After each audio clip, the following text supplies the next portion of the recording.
आज का टॉपिक है गुरुत्वीय क्षेत्र अर्थात ग्रेविटेशनल फील्ड। इससे पहले हम ये पढ़ चुके हैं कि किन्हीं दो वस्तुओं के बीच उनके द्रव्यमान के कारण एक आकर्षण बल कार्य करता है जिसे हम गुरुत्वाकर्षण बल कहते हैं। अब प्रश्न ये उठता है कि जब दो वस्तुएं कुछ दूरी पर स्थित हैं और वो एक दूसरे के संपर्क में नहीं हैं तो वो कैसे एक दूसरे पर बल आरोपित कर सकते हैं। तो इसको समझने के लिए हम पहले ये जान लेते हैं कि फोर्स या बल दो प्रकार के होते हैं। एक होता है कॉन्टैक्ट फोर्स। कॉन्टैक्ट का मतलब ये हुआ कि एक दूसरे के संपर्क में आना। जैसे माना एक पेन है और मैं इस पर एक बल लगा रहा हूँ तो ये वस्तु अपनी जगह से विस्थापित हो रही है क्योंकि मैंने इससे कॉन्टैक्ट किया, इसके मैं संपर्क में आया, तो उसे हम कहते हैं कॉन्टैक्ट फोर्स। और दूसरे प्रकार का बल होता है फील्ड फोर्स, अर्थात दो वस्तुएं बहुत दूरी पर स्थित हैं, इनके बीच कोई कांटेक्ट नहीं है, इसके बावजूद भी ये एक दूसरे पर बल आरोपित कर रहे हैं। उस प्रकार के बल को हम कहते हैं फील्ड फोर्स। तो फील्ड फोर्स क्या होता है? फील्ड फोर्स में कोई वस्तु अपने चारों तरफ एक फील्ड उत्पन्न करती है।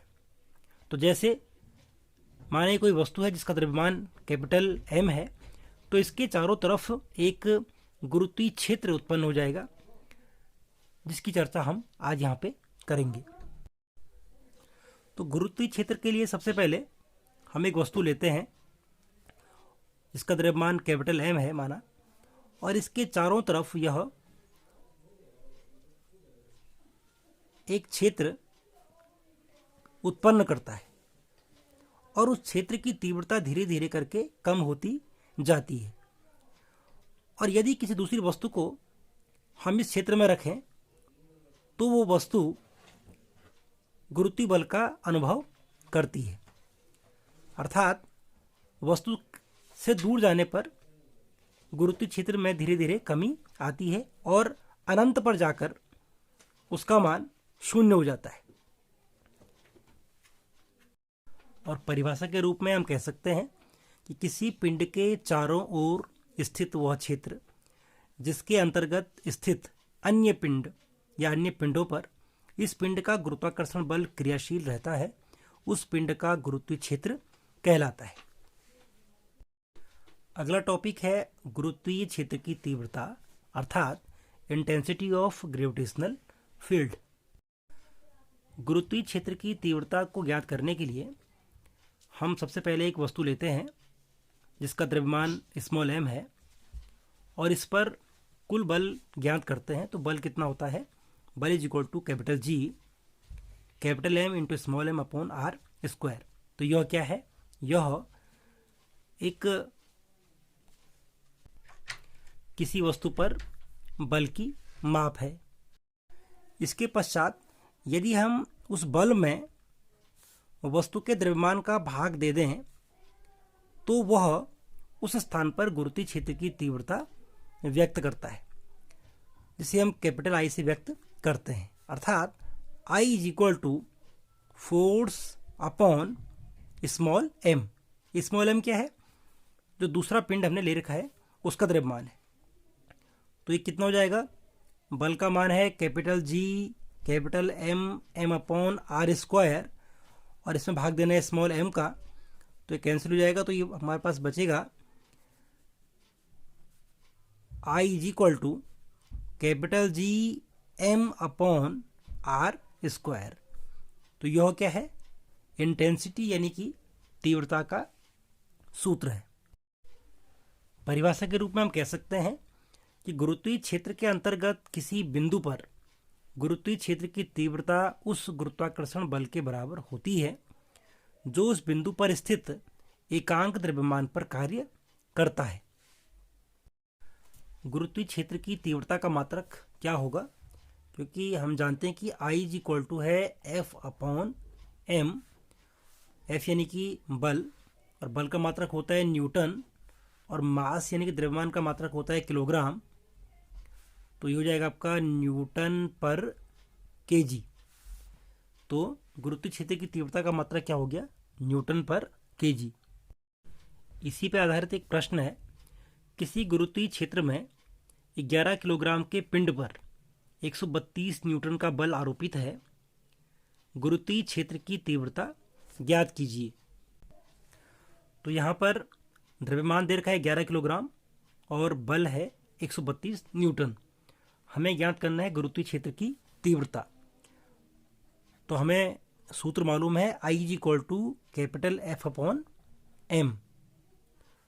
तो बल कितना है 132 न्यूटन और मास है 11 किलोग्राम। तो ये हो जाएगा आपका 12 न्यूटन प्रति kilogram.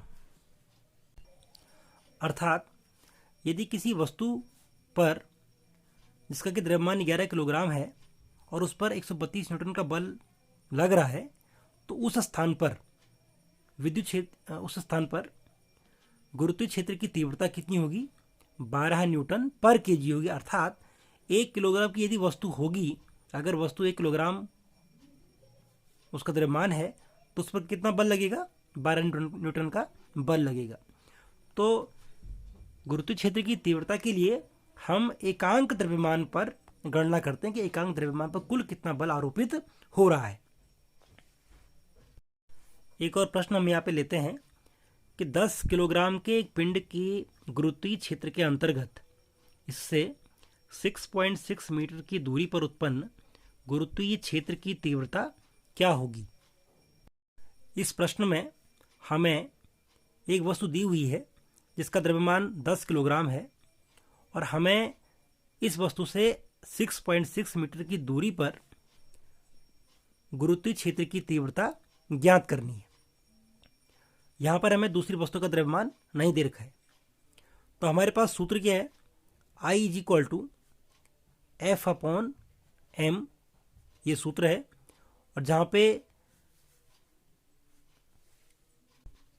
F is equal to क्या होता है कैपिटल GMM, यदि इस वस्तु का द्रव्यमान स्मॉल m है, अपॉन R² अपॉन M, या इसको हम सॉल्व करेंगे तो हमें प्राप्त होता है GM अपॉन R²।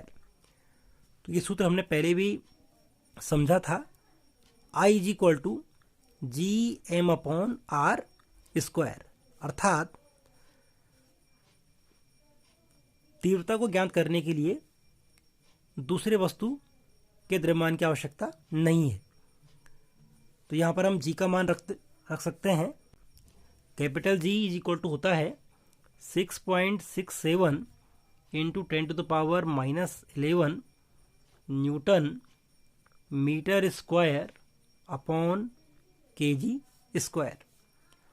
और पहली वस्तु का द्रव्यमान कितना है 10 किलोग्राम इंटू 10 अपॉन R²।